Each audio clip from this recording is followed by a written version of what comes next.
Hello, Toby's Freedom. It is the 13th of March, and I'm gonna speak English today.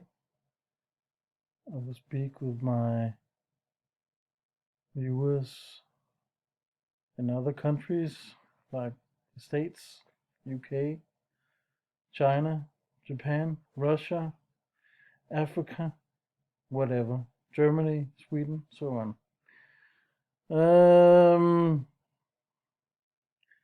I will talk about today about Freemasonry or Masonry.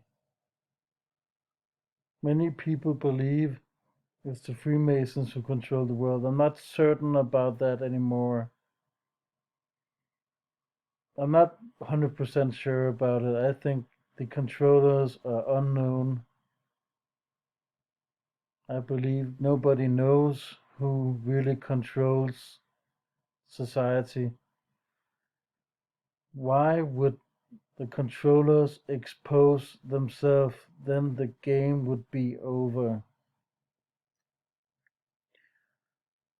But anyway, if they control the world or if they run the world, why? Cause is there so many Masons in the social media right now, doing live streams on TikTok and doing videos on TikTok, also on YouTube, but they're only gurgitating the mainstream lies that mainstream already told us. They're not really telling anything. They're not exposing what they really are doing because Freemasons doesn't matter if it's men, women. Women can't be Masons. That's also a lie. For instance, there's a female lodge called Eastern Star, one of the biggest female lodges in the world. But anyway, Masons took an oath not to tell anything.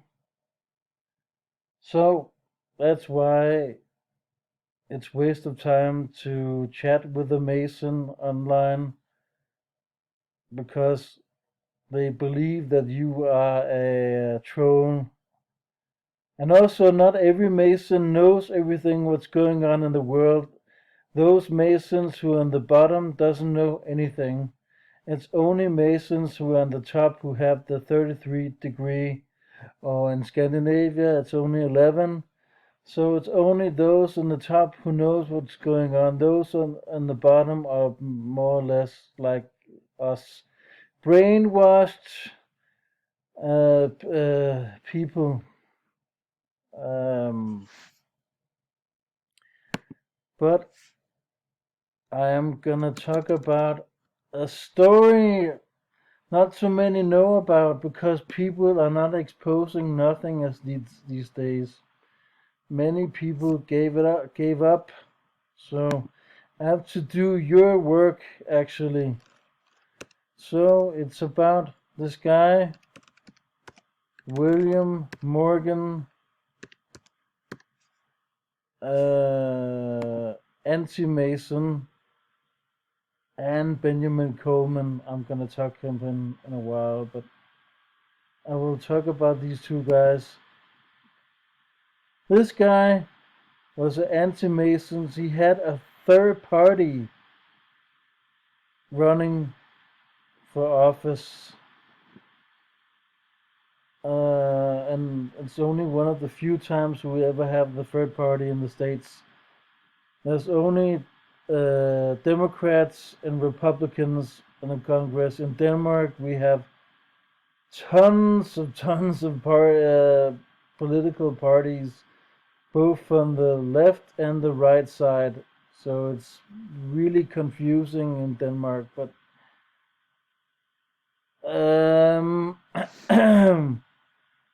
this guy wrote some books about masonry.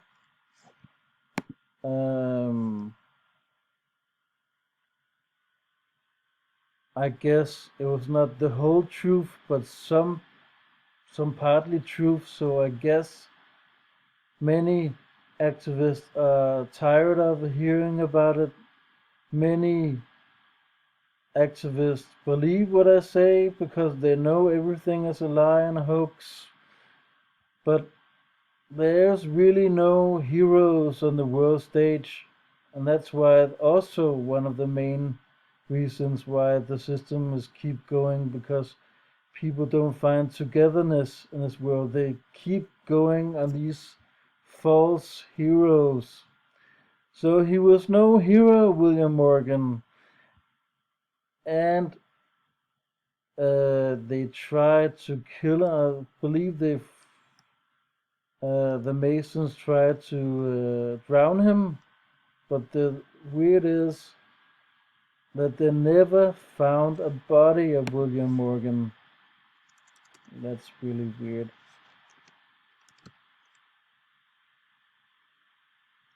Um,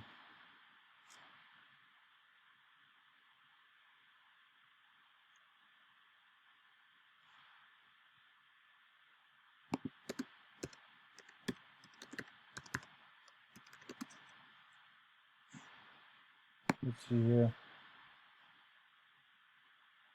William Morgan disappeared, was residents of Batavia, New York, whose disappearance and presumed murder 1826 ignited a powerful movement against the Freemasons, a fraternal society that had become influential in the United States. After Morgan announced his intention to publish a book exposing Freemasonry secrets, he was arrested and trumped up charges. He disappeared soon after he was delivered to have been kidnapped and killed by Masons from the western New York. The allegations surrounding Morgan's disappearance and presumed death sparked a public outrage, inspired Furlong Weed and others to harness the discontent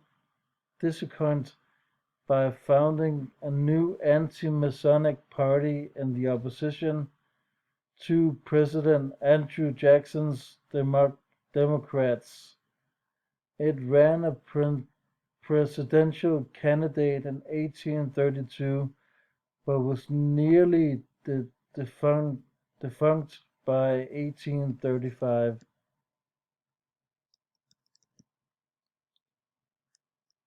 Um, let's see here. Morgan claimed to have been a master mason while he was living in Canada. He was controlled opposition, of course, and he appears to have briefly attended a lodge in Rochester in 1825. Morgan received the Royal Arch degree at Leroy's Western Star Chapter number 33, having declared under oath that he previously received 6 degrees and preceded, and he's never been established if he actually received these degrees. If so, which lodge? Morgan had then attempted unofficially to help establish or visit lodge and chapters in Batavia, but he was denied precipitation by members who disapprove of his chapter and even question his claims to Masonic membership. Morgan finally announced that he was going to publish and expose titled Illustrations of Masonry, critical of Freemasons and revealing their secret degree ceremonies in detail. Morgan declared a local newspaper publisher, David Kate Miller, had given him 6 advance for his work.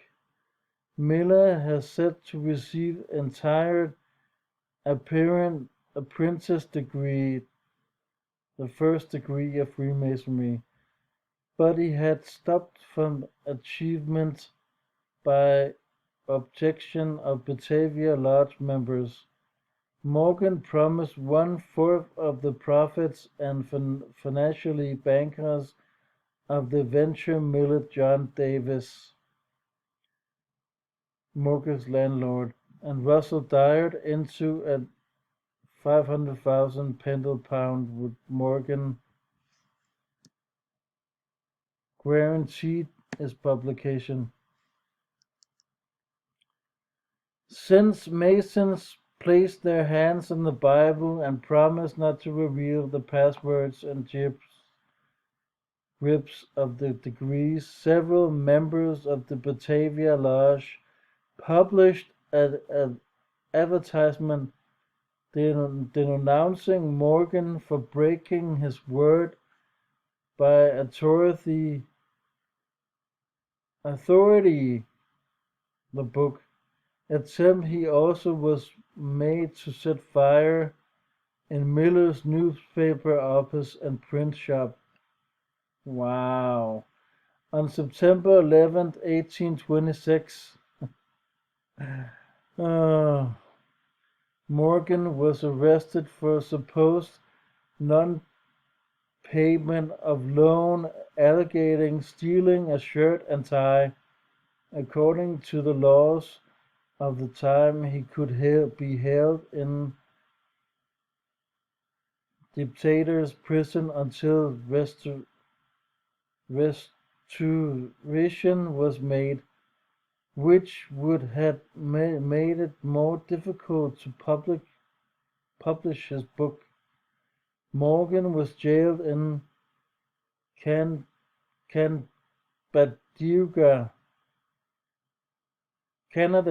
I can't read that.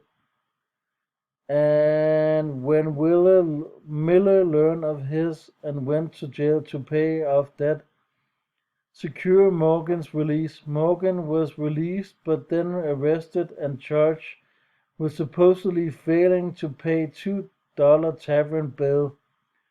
While the jailer was away, a group convinced of his wife to release Morgan. They walked to the waiting carriage, which arrived 2 days later at Fort Niagara.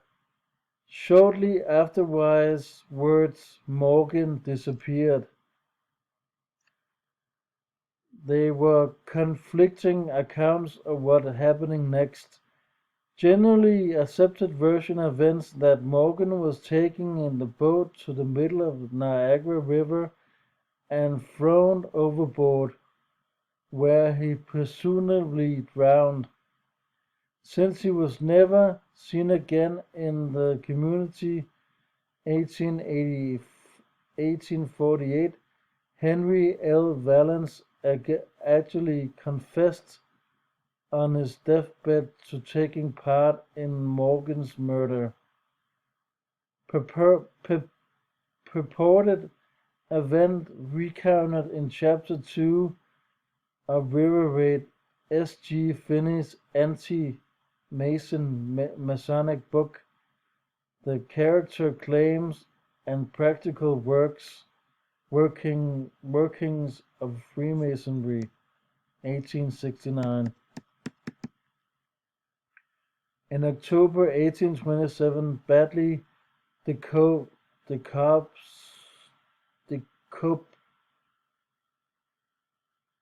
decomposed body washed up on the shores of Lake Ontario. Many presumed it to be Morgan, and the body was buried on his. However, the wife of the missing Canadian, named Timothy Munro, positively identified the clothing on the body, which had been worn by her husband at the time he had disappeared.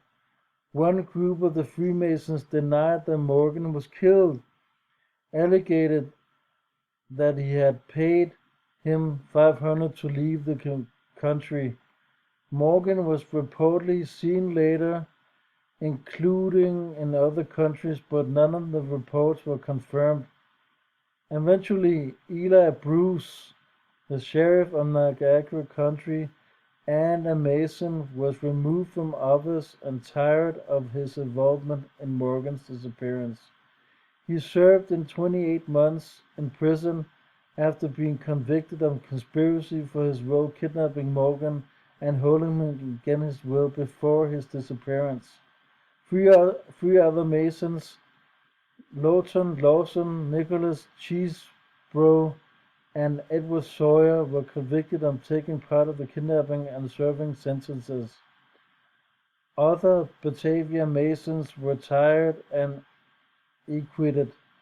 Arthur Jasper Riley suggests that Morgan was probably killed by local Masons, and all scenarios are highly improbable.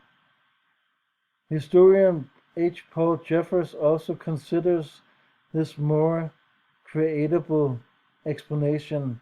S. T. Corkdan, the remembrance of a journalist, cites the third-hand account that Morgan was murdered by certain sedulous Freemasons, and notes that result the anti-Mason cement caused many elections to go non-Masons for a number of years afterwards.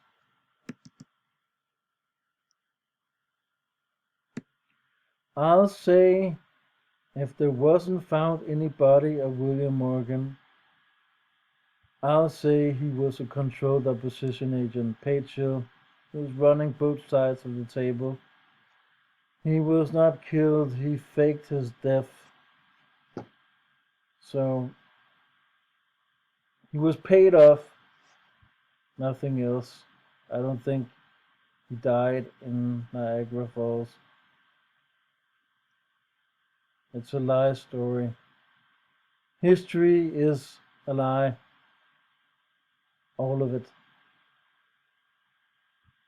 So you can't believe everything is a lie, so you can't trust in anything.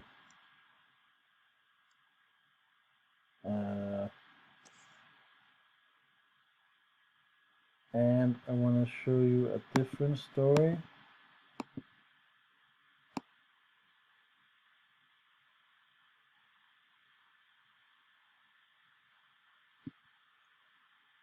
Let's see here. Benjamin Kohlmann.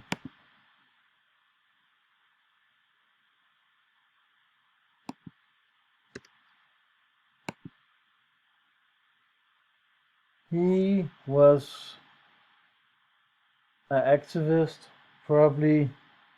I don't care what people say. He was a controlled opposition agent also. Paid chill by the government, the media, running on both sides of the table. Divide, infiltrate, divide and infiltrate, and distract was the last one. That's what these controlled opposition agents are doing.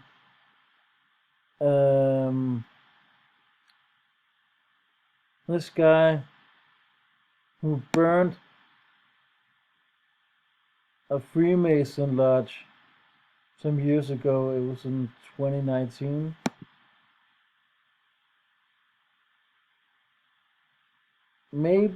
Many people call him a hero, but I don't.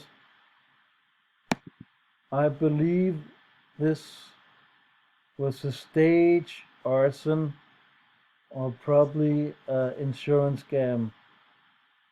You know, don't don't keep old things, burn it down to the ground, or make an explosion, or a bomb, or a fire, or so on and so on. Don't keep it. It's too expensive. It's much better than lie about it. He was sent in prison for 3 years and 4 months. Benjamin Kohlmann, 43, pled guilty in September to arson chain charges for setting 3 fires within an hour, and he was paid off by Masons to do it. It was done by purpose. It was an inside job, just like the William Morgan case was an inside job. You can't trust anything from history or the media. A man who caused more than $2.5 million in damage by setting fire to 3 Masonic buildings in the metro Vancouver has given a 40-month prison sentence, and all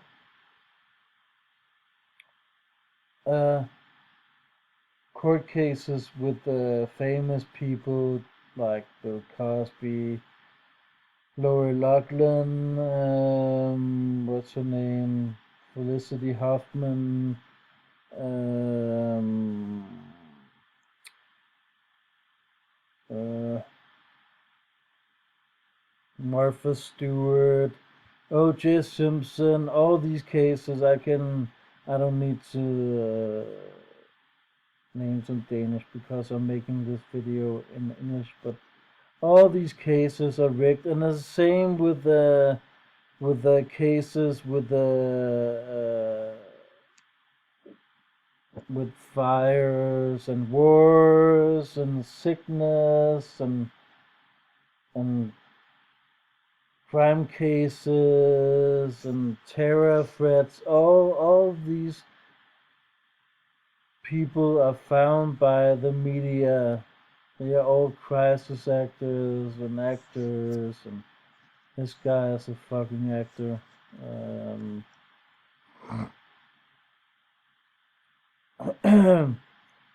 Minus time served, Benjamin Coleman's sentence amounts to about 2.5 years in prison. Coleman pled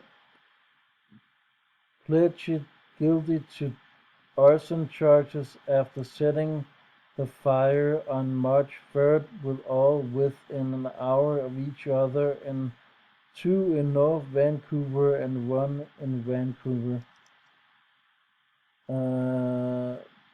Provincially Court Judge Laura Backen said Monday that Coleman appeared sorry for his actions, and she offered her hope that he would be able to deal with his addiction issues while in prison. She said an accepted Coleman's apology, and that was remorseful. It shows his last some insight into the great harm caused, the judge said.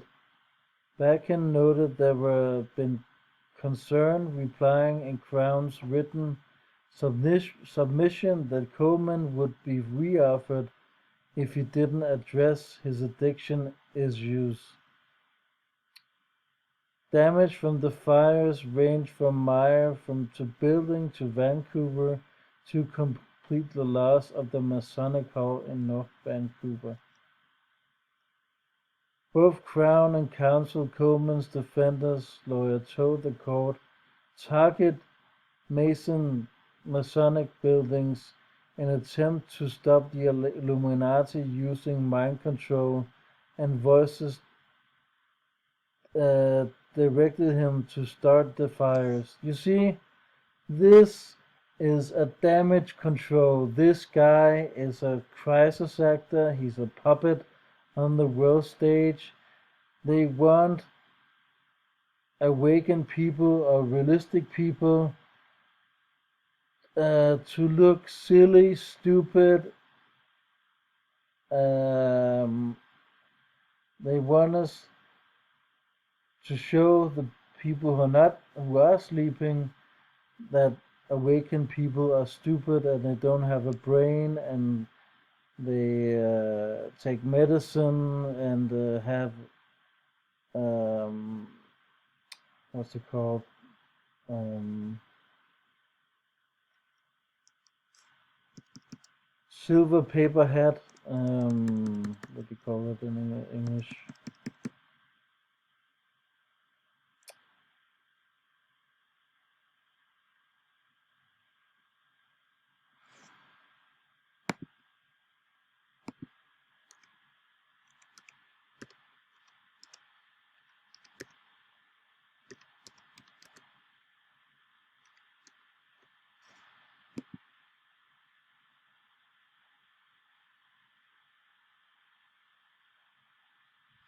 Hmm.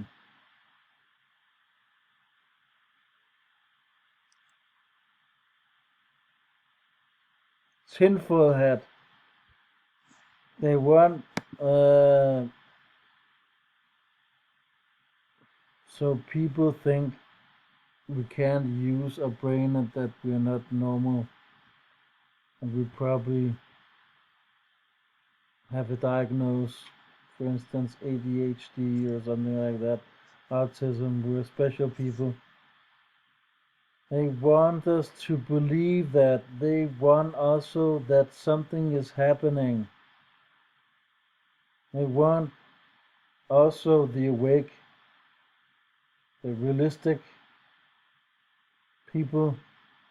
I prefer to call it realistic. I don't like to call it awaken anymore, but let's just say it anyway. But they want us to believe that something is happening and going our way. Then nothing is happening. So these arson fires was done by purpose. These masons knew there was a fire coming. It was all staged and all in a script. This is a fucking lie. You see, they say it. They say it up in your face. You know?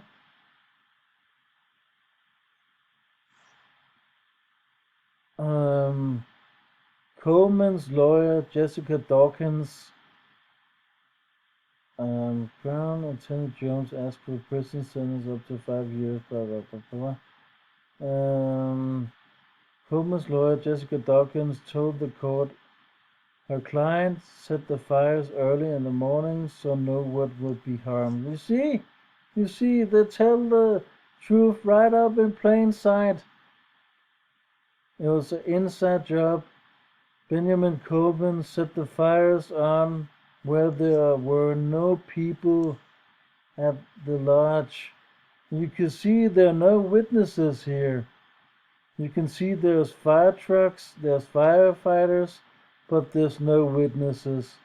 So this is a stage arson insurance scam done by the media, done by the Masons, all fake and staged. You can see it's a movie set.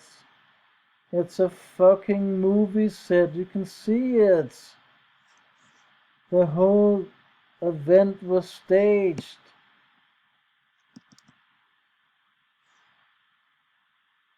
Down agreed, adding the fires were not motivated by revenge or hate, as many arson cases are. It should be clear this is a mental health situation brought on Kohlmann's substance misuse, he told the court. Problem, reaction, solution. They are doing the problem. They want our solution. No, problem, reaction. They want our reaction, and then they want the solution.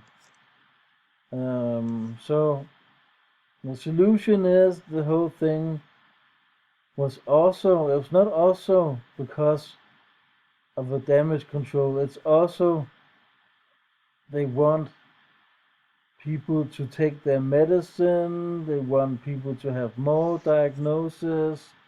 They want more people to go to psychiatry, psychologists. they want more divide and conquer and split. Um, they want people to be sick. Um, that's also agenda. It's an agenda. Agenda also.